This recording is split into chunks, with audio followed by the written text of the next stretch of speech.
Okay, here we go. We got the Fuling Camp tier list this time. So, we're gonna do basically every one of these, like Silver Age, Black Metal. I'll get the one, like, Swamp Iron tier weapon out of the way. Uh, Iron Sledge, very situational. Sometimes when you got enemies in their little huts, like a shaman or a spear thrower, or you got some guys in the nice little towers, and you just want to deal with them, get them out, just destroy them, no problem. Yeah, Iron Sledge, that'll do the job for you. That will do the job. Of course, you gotta have every other enemy like cleared out at that point, but it still absolutely crushes those enemies inside little buildings or using structures to their advantage. This thing just says no to that. I would also put the Abyssal Harpoon like right below it just because it has that beautiful utility of dragging spear fullings down from towers, and then you just get to mess them up while they're on the ground. Very convenient, very simple. I love it. I will also say, let's see. I'll put the black metal knife a little bit above that because if you're very new to fulling camps, then it's like, okay, you get to sneak up, use some of the planes like medium-sized kind of lime green brushel, whatever, as cover, and you can get a huge backstab on a berserker, potentially one-shotting it. It's very nice in that regard. You'll definitely stagger it, and then you can switch to a different weapon and finish it off. Not bad at all. It's just not as good as other options coming up, but if you're just starting off, pretty solid option. Next up, yeah, Black Metal Axe. Again, it's just totally. It's not useless. It's just there's no reason to ever use it. It's completely outclassed. Just like pretty much all the one-handed axes. Yeah, this is the trend is that all the one-handed axes are just kind of pointless. Yeah, just not that good outside of maybe chopping wood, but why wouldn't you just chop wood with the crystal battle axe? Uh, yeah, but I've already mentioned that so many times, so whatever. Outclassed completely and utterly. Crazily enough, this is also outclassed. Yeah, porcupine. Weird to think about it, yeah. But hey, there are weapons that can control better. There are weapons that can deal better DPS and combo and get the kills better. Uh, and this thing doesn't really have a niche, and certainly doesn't have a niche in the fulling camps. So yeah, everything that you'd be looking to enjoy in the porcupine, something else does it better. Yeah, it's unfortunate. Maybe it'll be really good in the Mistlands. I don't know.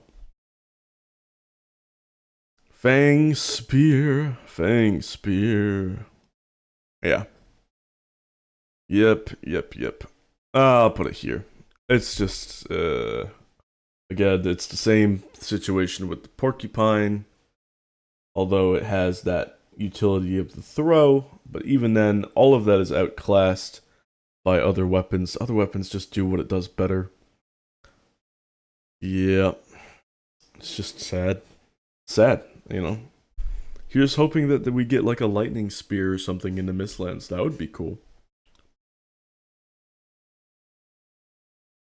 Let's see. Up next, I would put Black metal sword.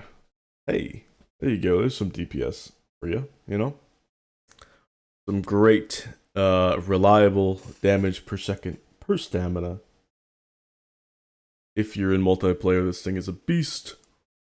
You get some sort of control on the enemies, and then the sword user just pops off. Really nice. Really consistent 1-2 kill for a Fuling. Just first hit stagger, second hit kill. Just over and over and over, just demolishing. Middle mouse poke, pretty damn good at spacing out more dangerous Fulings. Of course, you pair this up with the black metal shield, you'll be able to parry a berserker even in multiplayer, which means that you still have some sort of frontline advantage, and you're not just oh, I'm coming in. Now that you've debilitated the big enemy, now I'm gonna get the damage. No, you can still remain in the front lines and be a very good contribution to the team effort in multiplayer. So it's nice. It's just not too amazing solo. So put it in B tier. All right. Now we're getting into the real juicy business, right? I will say, right now, Flesh Rippers. Let's say if you have good fist levels, which why would you, right? It would be in like the bottom of B tier because it's like, hey, you can kick, and you can probably get a 1-2 hit and kill on Fullings and all of that, but it's got an identity crisis. It's got a very precise hitbox, but it also is like a very fast, agile weapon. So it's very good to get in and out of range of things. So it's like, oh, I'm very quick and nimble, but I also have like this hyper precise hitbox. I have no gap closer like the knife, but it's got that second hit. What is it? Second hit combo finisher, which with good damage. So you can really rack up good DPS like that. Again, because it has that nice little kick, you can do some supporting and combo openers with the nice stagger that it has. But generally, it's a little outclassed by like other quality DPS weapons like the sword and the Crystal Battle Axe. Nice segue. Crystal Battle Axe, beautiful poke. That'll stagger a Fulling. Good, I'm pretty sure really good Battle Axe levels. Like if you have good axe levels, like an axe main, I'm pretty sure you should be able to middle mouse poke stagger even a 1-star, which is pretty nuts. I'm also pretty sure that with enough axe levels that you can poke twice on a regular Fulling Berserker and stagger it. Follow it up with your standard combo. That's a stagger lock. Boom, Berserker dead. Pretty good. Getting that standard combo in multiplayer is gonna be absolutely ridiculous. Pairs well with Bone Mass and the Fenris set to become the fire resistant tank that you want to be, and just absolutely rack up the damage, rack up the kills, rack up the staggering, which means this is just a multiplayer beast. Of course, single player, you can just go to Poke Town. Poke, and then poke, and then poke. Keep controlling the Fulling mobs that come and come and come after you, because it only costs 9 stamina, and that will stagger them.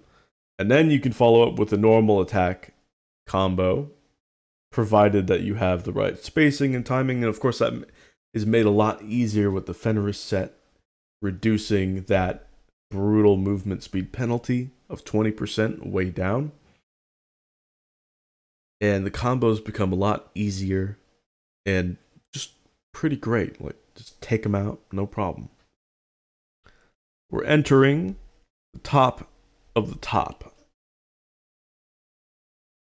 Now, I would put these two weapons. I would love to put these weapons on an equal pedestal, and the tier list isn't allowing me to. But yeah, top of A tier, both the Black Metal Atgear and the Frostner. Let's start with the Atgear. Atgear, beautiful poke to poke. Space out that Fullings, starred Fullings, stagger, and then finish them off. Easy 1-2 combo from decent range. Really solid. Great damage, too. Racks up damage on the Fulling Berserkers. Middle mouse staggers it right away. Follow up with Poke City. You'll stagger lock it. Easy kill. Amazing. Amazing, amazing. Figured that out from Cassadot on Twitch. Crazy weapon. That middle mouse handles the groups. Poke handles individuals. Middle mouse to Poke City handles big boys. It's kind of obscene. And it's got great control and support. Love that weapon. Really good. Frostner. My personal favorite in the game. Also kind of obscene. This thing versus wet enemies has a attack damage ceiling of 122, which makes it more damaging in that regard with a one-handed weapon than any other one-handed weapon, including the porcupine. Now, it also comes with a slowdown, which is already potent enough versus dry enemies, combined with the beautiful 93 damage ceiling that it already has. You tap a Fulling, and then boom, it's like you put an off button on it. It doesn't matter if it's 1-star or 2-star. Doesn't matter. You can then just follow up with the middle mouse, and then bonk it if it's a 1-star to kill it. Or, if it's a 2-star, you middle mouse, then middle mouse again, and then bonk it. And then it's dead. Kind of obscene, right? Even if there are a group of them, you can focus on the more threatening ones, bonk them, just ignore them for a while, look at the others, and just keep bonking them. Keep bonking them. You will space them out with the Frostner before they even get a chance to hit you, if you do it right. And then they'll whiff, and they'll get sent back with the knockback. Very strong. Frostner is just obscene. Not to mention, you got your black metal shield with it. Berserker comes to you, you can parry it. Get huge combos on it, slow it down. Now your friends can come up and do all sorts of nonsense. Of course, that is if it isn't already dead. Naturally very good at control. Very, very good in multiplayer. Beautiful, beautiful weapon. I love its design. And pretty much everything about it. Top of the top tier. Oh yes. Huntsman bow, Draugr you knew it was coming. The bows, yep. Bows paired with arrows, frost arrows, what have you. So, already very good at taking out shamans.